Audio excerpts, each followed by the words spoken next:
Bapak, Ibu, dan saudara-saudara yang saya kasih dalam Tuhan Yesus, saya senang sekali kalau kali ini bisa kembali hadir dan membawa kebenaran firman Tuhan di hadapan Bapak, Ibu sekalian.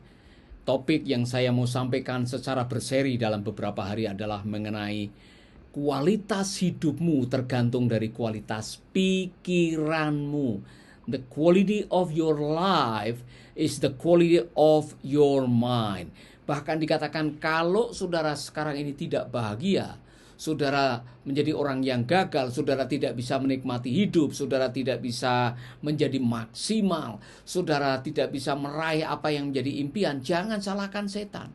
Jangan salahkan iblis, jangan salahkan orang. Yang perlu saudara waspadai adalah pikiran kita, saudara-saudara. Karena pikiranmu adalah ladang peperangan. Your mind as the battleground. Itulah sebabnya, saudara-saudara, kalau kita ingin memiliki kualitas hidup yang lebih baik di kemudian hari, yang Anda harus segera bereskan adalah apa yang ada di dalam pikiran. Pikiran saudara mempengaruhi perasaan, pikiran saudara mempengaruhi kehendak, pikiran saudara juga mempengaruhi kelakuan. Tidak ada kelakuan yang bebas dari pikiran. Itulah sebabnya kalau saudara pengen supaya kita memiliki perilaku yang baik, perilaku yang bijak, perilaku yang menyenangkan, dimulai dari berpikir yang baik. Saudara-saudara, bahkan apa yang Anda pikirkan akan mempengaruhi ketenangan batin Anda. Itulah sebabnya saya senang pada hari ini saya masih ingin membahas kitab Filipi, sebuah kitab yang luar biasa. Di dalam kitab Filipi saudara akan menemukan kata sukacita, sukacita, sukacita berkali-kali ditulis oleh Rasul Paulus. Dan saudara-saudara, saya ingin mengajak kita merenungkan betapa pentingnya pikiran. Karena begini, tadi pagi saya membaca sebuah buku dan sekaligus mendengarkan khotbah dari seorang hamba Tuhan yang mengatakan waspadai apa yang Anda izinkan masuk di dalam pikiran Anda. Karena 90% yang masuk dalam pikiran itu mengandung racun atau toksik. Ada yang bohong, ada yang hoak, ada yang gosip, ada yang faktanya tidak benar atau faktanya tidak bisa dipertanggungjawabkan, ada yang sama sekali bertentangan dengan kebenaran firman Tuhan. Jadi kalau kita mengizinkan pikiran-pikiran yang tidak benar, pikiran yang jelas-jelas tidak berdasarkan kenyataan atau hoak masuk di dalam hati kita, maka akhirnya di pikiran ini dipenuhi dengan kebohongan, berita yang tidak benar, informasi yang barangkali salah, atau pengajaran yang palsu. Kalau kita mengizinkan pikiran kita dipenuhi dengan hal seperti itu, otomatis kelakuan kita, perasaan kita, dan juga kehendak kita akan terpengaruh. Contoh, saudara-saudara, pagi hari ini saudara tiba-tiba dapat gosip kalau istrimu ada main dengan laki-laki lain. Kemudian tanpa saudara mengecek, pagi itu saudara marah, kemudian terjadi pertengkaran yang hebat di rumah, dan pada akhirnya saudara saling pukul memukul, kemudian terjadi kekerasan dalam rumah tangga, dan akhirnya rumah tangga saudara menjadi hancur berantakan. Istrimu minggat dari rumah, dan akhirnya saudara kehilangan pernikahan, kehilangan orang yang Anda cintai karena Anda mendengar gosip atau kebohongan tanpa dicek lebih dahulu kebenarannya. Maka saudara-saudara, apa yang terjadi hari ini adalah bukti bahwa pikiranmu sangat mempengaruhi kehidupanmu. Pikiranmu mempengaruhi kualitas pernikahanmu. Pikiranmu mempengaruhi kualitas pekerjaanmu. Pikiranmu mempengaruhi kualitas pelayananmu. Maka Rasul Paulus mengatakan, jadi saudara-saudara, semua yang benar, semua yang baik, semua yang sedap didengar, semua yang disebut dengan kebajikan, semua yang murni, semua yang suci, pikirkanlah itu. Karena kalau kita tidak memasukkan yang benar, maka yang lain-lain akan menjadi dampaknya. Atau kalau kita tidak memasukkan yang benar, maka kehidupan kita tidak bisa dinikmati dengan sebagaimana mestinya. Saya belajar Di dalam Filipi pasal 4 ayat 8, waktu Allah mengatakan melalui Rasul Paulus, jadi saudara-saudara, semua yang benar, mari kita renungkan, kata yang dipakai adalah aletes. Benar artinya lawan daripada hoak atau bohong atau palsu. Jadi masukkan dalam pikiran saudara hal-hal yang benar, yang berdasarkan realita, yang berdasarkan kebenaran, bukan gosip, bukan hoak, bukan apa kata orang yang belum tentu arah kebenarannya atau keasliannya. Sehingga saudara-saudara, kalau kita tidak belajar memasukkan apa yang benar, nanti pikiran Anda kotori, hati menjadi kotor, padahal hatimu adalah mata air kehidupan. Itulah sebabnya saya mau mengatakan kepada saudara-saudara, waspadai apa yang Anda masukkan di dalam pikiran. Sudah terlalu banyak yang menjadi korban atas pikiran yang salah. Kalau kita tidak segera membuat filter atau membuat pintu, mana yang boleh kita masukkan, mana yang tidak boleh kita masukkan, nanti saudara akan menjadi korban atas pemikiran saudara sendiri. Ingat baik-baik, kejatuhan Hawa itu dimulai dari pikiran, karena Hawa mendengar apa yang dikatakan oleh iblis. Hawa ditanya oleh iblis, apa yang Tuhan katakan? Apa yang Tuhan katakan di dalam hal makan dan tidak boleh makan? Dan saudara-saudara, kalimat yang terucap oleh Hawa adalah, oh kami boleh makan ini, tapi kami tidak boleh makan buah yang satu ini. Sebab kalau kami memakannya, kami akan mati. Dan saudara-saudara, ternyata ada satu waktu di mana Hawa membuat kesalahan. Karena apa, saudara-saudara? Di dalam Kejadian pasal 3 ayat 6, perempuan itu melihat pohon itu indah dan buahnya menampaknya enak untuk dimakan. Dan ia berpikir, alangkah baiknya jika ia menjadi arif, menurut apa yang dikatakan oleh iblis.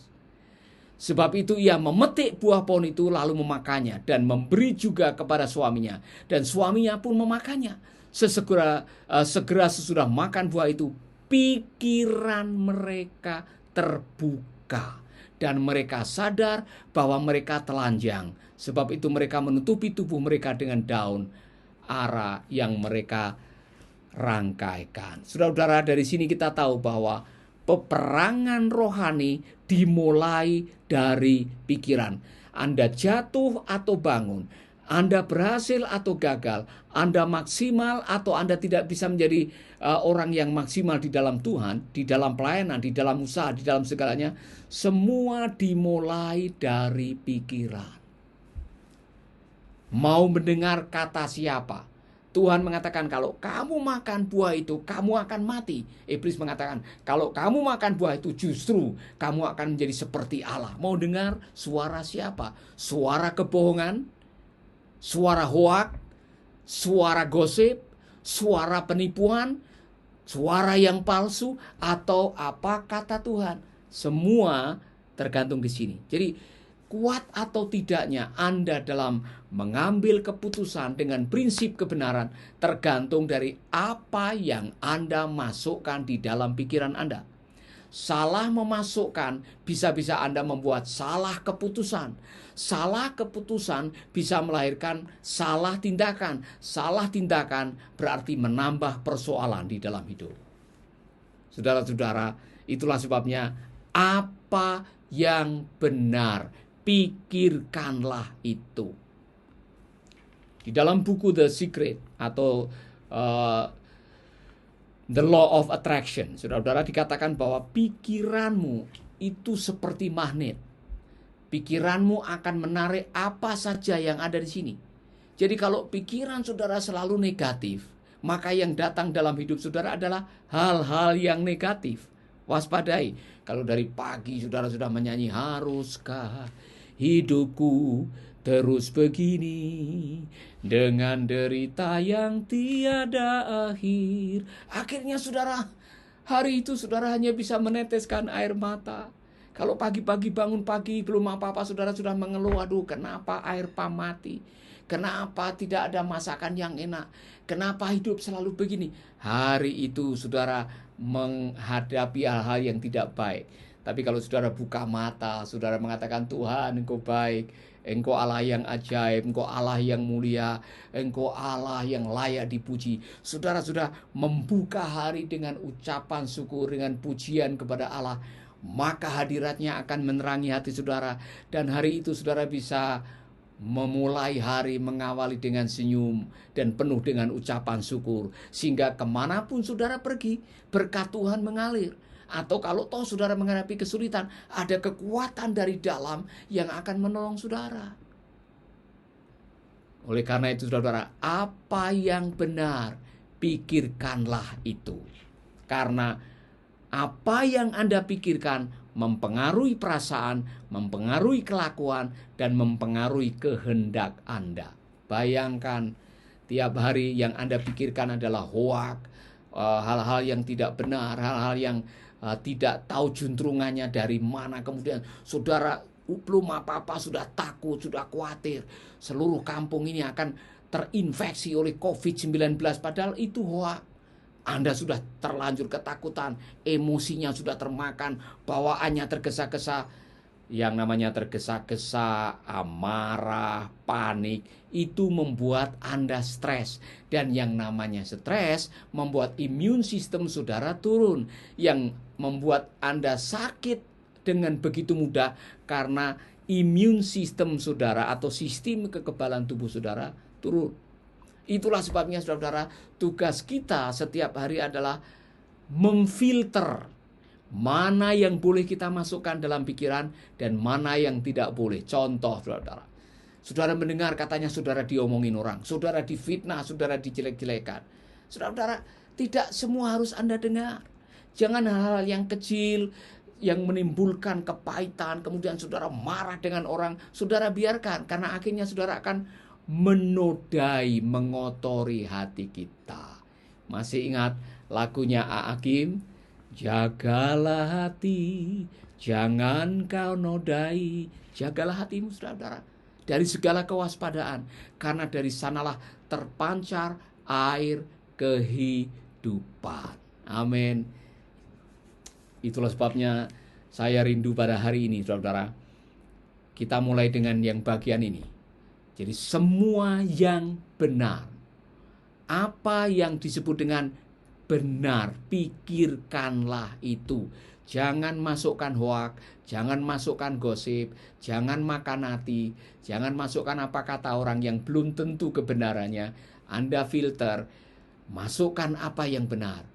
Yang benar yang saya tahu adalah semua yang dikatakan oleh Tuhan, semua yang tertulis di dalam kitab suci, semua yang bisa membangun iman saudara, yang benar itu harus kita pikirkan, kita renungkan, kita jadikan fondasi kehidupan, kita jadikan modal untuk membuat keputusan, sehingga semua yang kita lakukan diberkati oleh Tuhan. Amin saudara-saudara. Saya rindu pada hari ini kita mengawali apa yang kita hidupi, apa yang kita jalani dengan memikirkan yang benar. Berbahagialah orang yang kesukaannya merenungkan firman Tuhan siang dan malam. Ia seperti tanaman yang ditanam di tepi aliran sungai, berbuah pada waktunya, daunnya tidak pernah layu. Apa saja yang diperbuatnya berhasil. Jadi keberhasilan adalah produk dari ketaatan. Ketaatan kepada apa? Kebenaran. Kebenaran yang ada di dalam hati akan memfilter apa yang kehendak Tuhan, apa yang bukan kehendak Tuhan. Seharusnya Adam dan Hawa, kalau dia memegang teguh kata-kata Tuhan, bahwa kalau kamu makan itu kamu pasti akan mati. Kalau dia berpegang kepada kebenaran itu, Hawa tidak meragukan kebenaran itu. Dia tidak mudah terkecoh oleh kebohongan iblis. Waspadai kebohongan, waspadai hoak, waspadai gosip, waspadai kata orang yang tidak ada landasannya. Jangan izinkan masuk di dalam pikiran Anda. Tuhan memberkati saudara.